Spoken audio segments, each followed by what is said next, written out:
Aliaje kanisa pale tunapohubiri kwamba Yesu Kristo anaokoa? Lete mizigo yako kwake, atakupumzisha mizigo ya dhambi. Kwamba sisi awali tulikuwa ni wenye hasira, lakini sasa hivi Mungu ametufanya tuwe wapole. Alafu anasikia yule ambaye yule, inawezekana sio wewe, lakini kanisa lenu umefanyaje? Wamezijaribu na pengine na wewe ulijaribiwa pia. Ukinyukwa ngumi sometime unaweza ukashtukia na wewe umemrudishia, afu kaenda kuomba toba baadaye. Bwana Yesu asifiwe sana. Bwana Yesu asifiwe tena. Bwana Yesu atusaidie sana.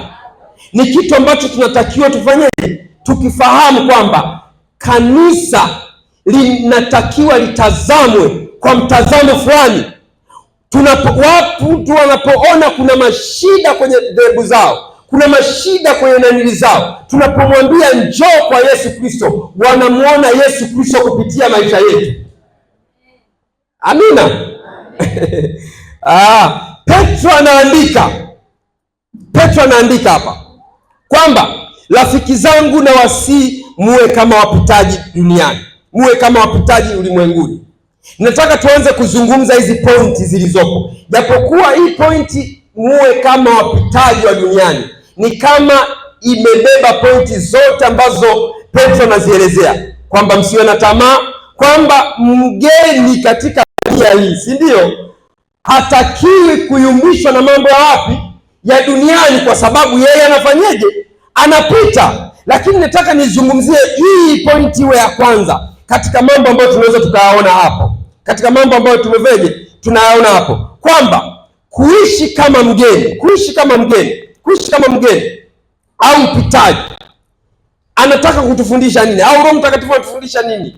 Kwamba kuwa na uvumilivu. Kuwa na nini? Na uvumilivu. Kuwa mpole na mnyenyekevu. Kwamba tusienende na dunia jinsi inavyofanyaje, inavyokwenda. Ujue dunia inaudhi, dunia inakera, dunia niseme kwamba ina kila kitu. Kuna mtu mmoja ambaye aliniambia, mimi nimehama katika nyumba ile kwa sababu watu wa pale wana hichi na hichi na hichi. Ameshindwa kuvumilia. Na kama ameshindwa kuvumilia, si vibaya kuhama, lakini huyu injili bado haihubiriki. Bwana Yesu asifiwe sana. Kusudi la Yesu Kristo kukuweka duniani sio kutafuta nyumba ya Wakristo waliookoka. Inatakiwa uishi katika nyumba, ikiwezekana nyumba ambayo kama kuna makahaba, wawepo makahaba, kwamba wanapoangalia makahaba waseme kwamba kuna mtu pale ambaye siye kahaba. Bwana Yesu asifiwe sana. Tunahitaji uvumilivu. Tunahitaji nini? Uvumilivu. Tunahitaji kuwa wapole, kwa sababu makahaba pia Yesu Kristo anawahitaji. Utamchukuliaje kama unafanya naye kazi?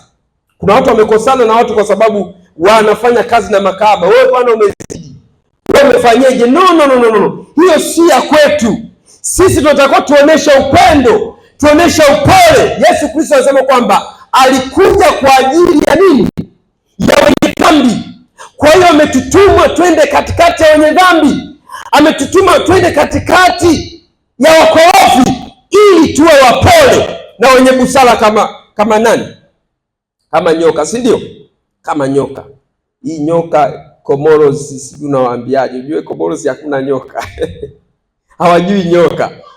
Naonesha kwa picha hii ni nyoka. Nyoka huko hamna. Bwana Yesu asifiwe sana. Kwamba tuwe wenye busara.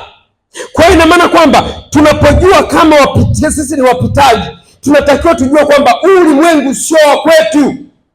Ulimwengu si saizi yetu. Haya mambo ya duniani si ya kwetu, lakini tunahitaji haya mambo tuyabadilishe.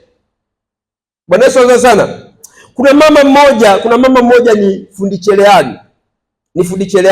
Tunafanya naye huduma. Aliniambia kwamba wananiletea kuwashonea nguo, sio kuwashonea, kuwazibia makahaba manini. Nikamwambia nenda polepole, kwa sababu hata kama ukimwacha ataenda kushona sehemu nyingine.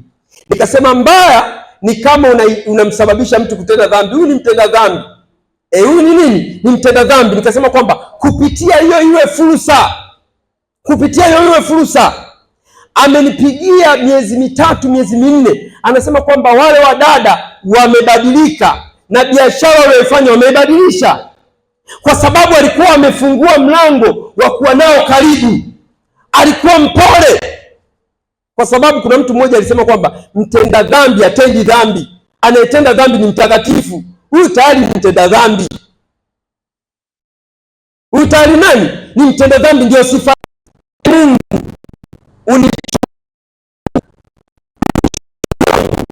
Unijaribu uyajue mawazo kama iko njia viongozi katika njia ya milele. Tunakwenda kuomba maombi haya. Hatuwezi kusema kwamba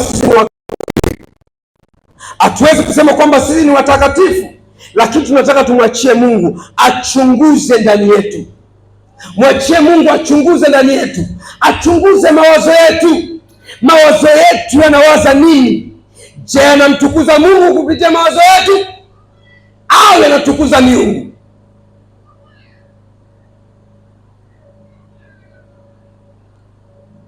Mawazo yako yanamtukuza nani?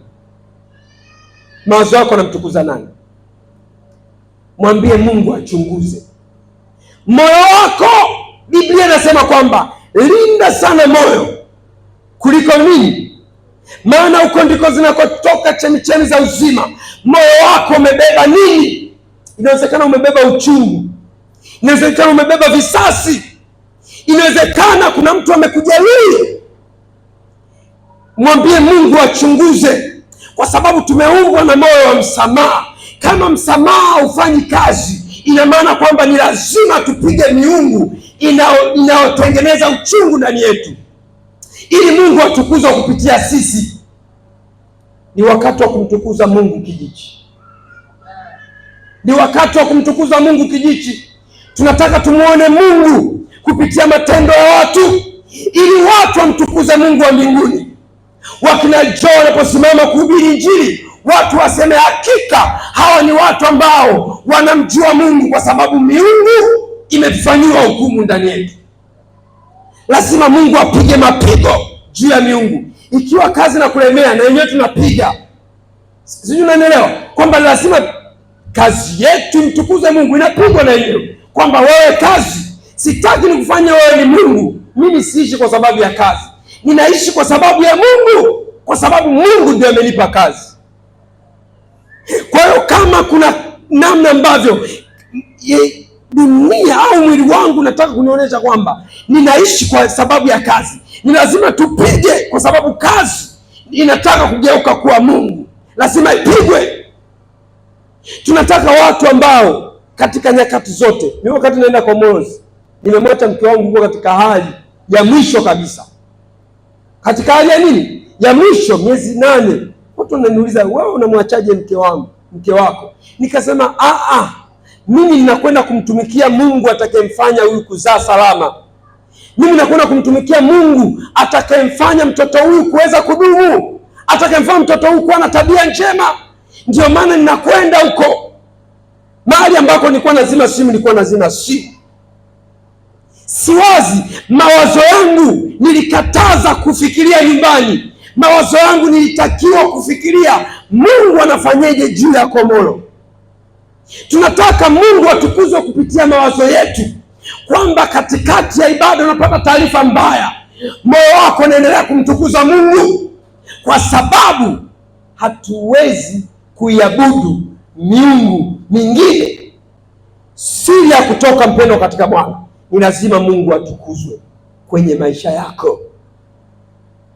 Wala sio haja ya kutafuta kazi, sio haja ya kukimbilia kazi. Ni lazima Mungu atukuzwe kupitia kazi yako. Tusimame tumwambie Mungu, uchunguze moyo wangu.